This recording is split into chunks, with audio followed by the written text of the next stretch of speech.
Hi everybody and welcome to the Lotus Guru. I hope you're all well and staying safe in these strange times. In this part, which is part 3, we'll be looking at 1999 to 2005, which covers my time as field service engineer and my little adventure in Australia. Now, we left off with the test track workshop where I mentioned that we had Team Lotus in. So here's a few photos that we took on the quiet of me and a couple of other people with those Formula 1 cars.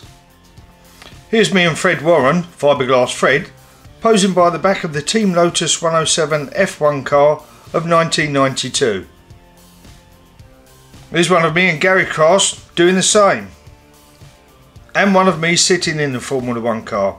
Well, I couldn't miss the opportunity of sitting in Johnny Herbert's car, could I? So life was good at Lotus at the time. We was all happy and working hard. Then in 1999, another job came up for field service engineer. Now, let me explain what a field service engineer is. Field service engineer is the contact between the factory and the dealer network and customers for all matters technical related on Lotus cars. So we used to meet customers, go to dealers, resolve any technical issues they may have, and also any paintwork issues. We would try to resolve it at the dealer, but if we thought the dealer couldn't do it, we would bring it back to the factory to be completed. It was a good job. It was more money, which was always good, a higher grade and a company car.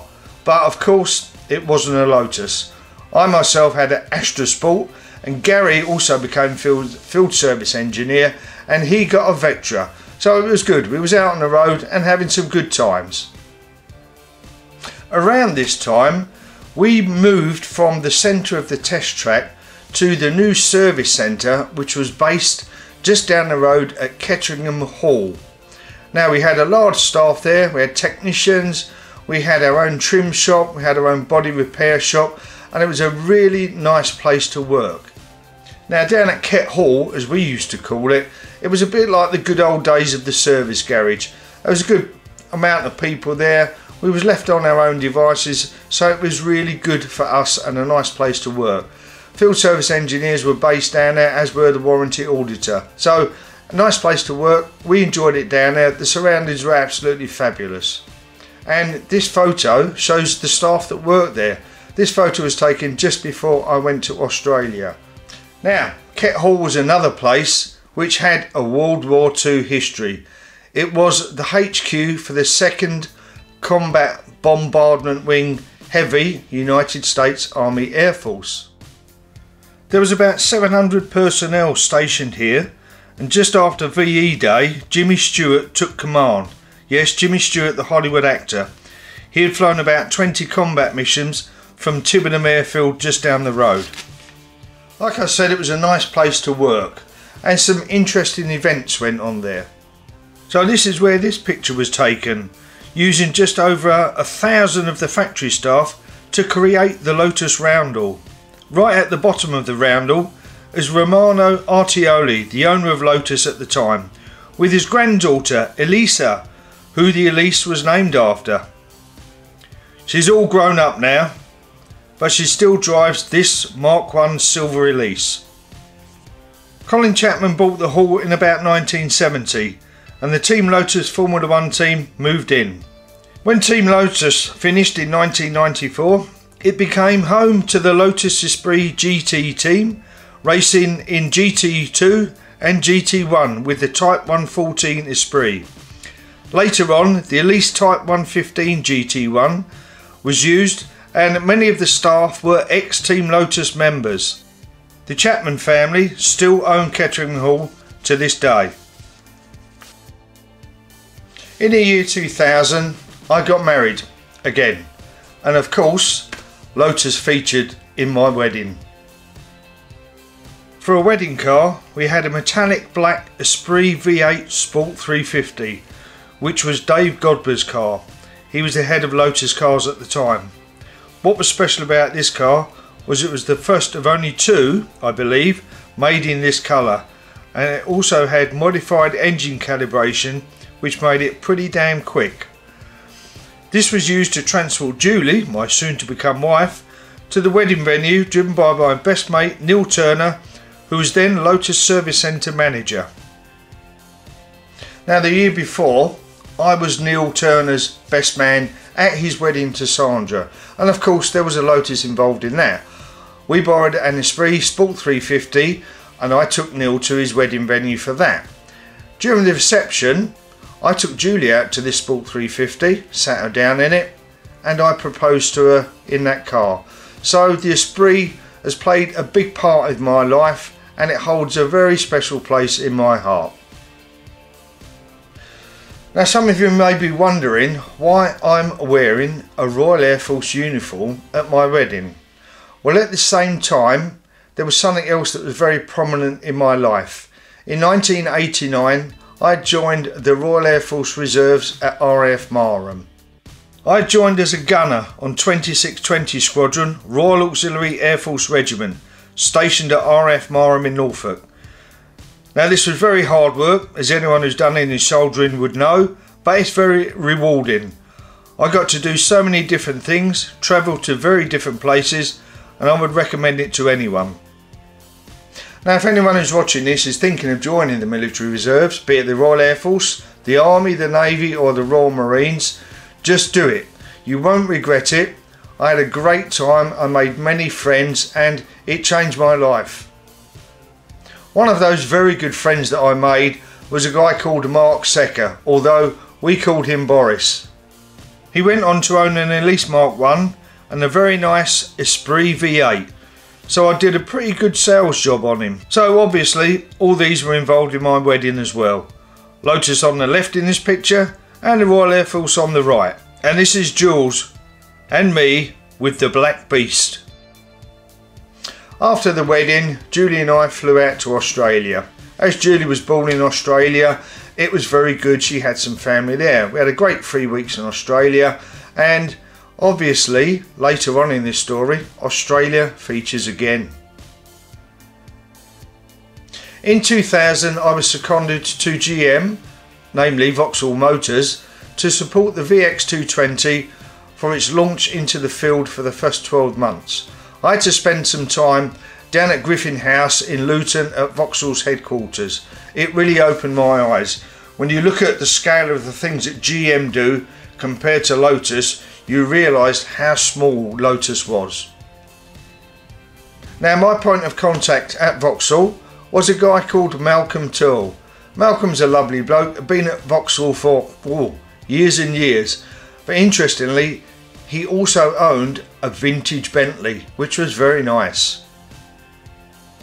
I will be doing a separate episode on the VX220, and I will be doing a comparison between the Lotus Elise of the time and the VX220.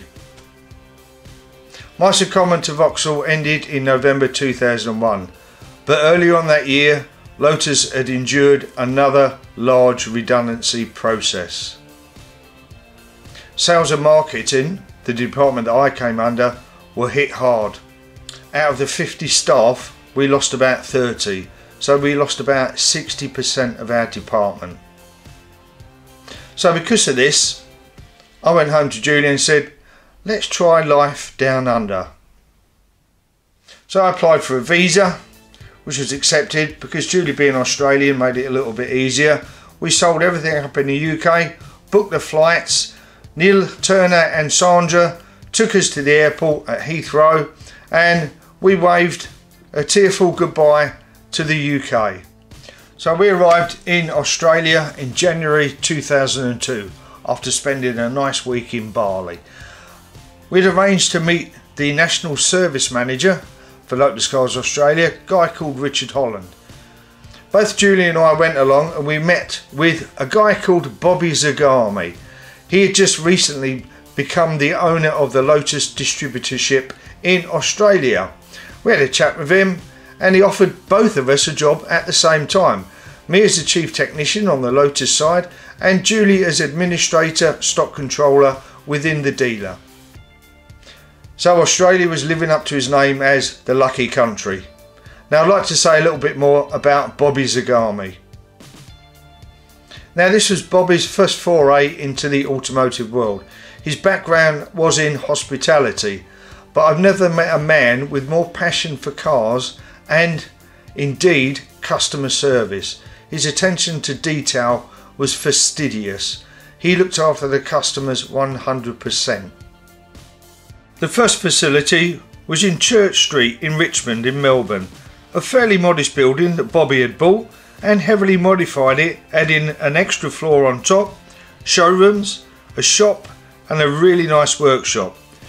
This is what it looks like now after we moved out. At the time we were the importers for Lotus cars and also Morgan cars. We were also a dealer for KTM motorcycles and Ducati motorcycles, and we shared the workshop with the two motorbike guys. Bloody hell, those things were noisy. The motorbikes, not the guys. In addition to Lotus and Morgan, we became an MG Rover dealer, which of course meant I had to work on MGFs. I lost count of the amount of head gaskets that I changed on MGFs in my time in Australia. Yet funny enough, at the same time I didn't change any head gaskets on the Lotus Elise with the same engine.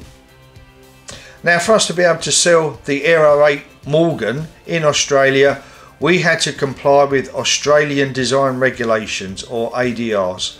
There were some funny processes we went through to make sure that the car complied, but we did get it through in the end. Now, the Morgan side of the operation was run by a guy called Chris Van Wyck, a South African gentleman, a very nice guy and also a very good driver. He competed in a few motorsport events in Australia.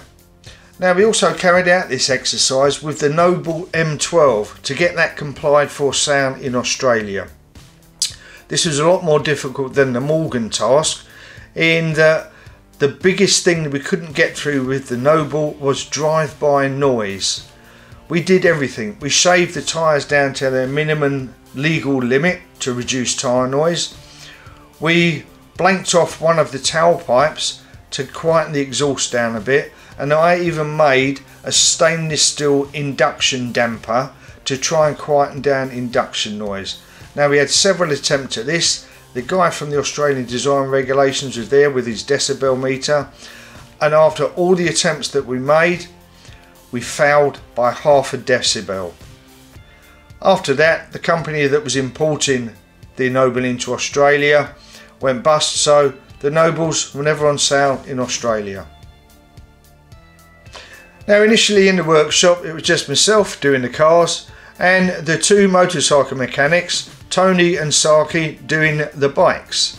After a little while I was joined by a new colleague, a guy called Rex Colliver.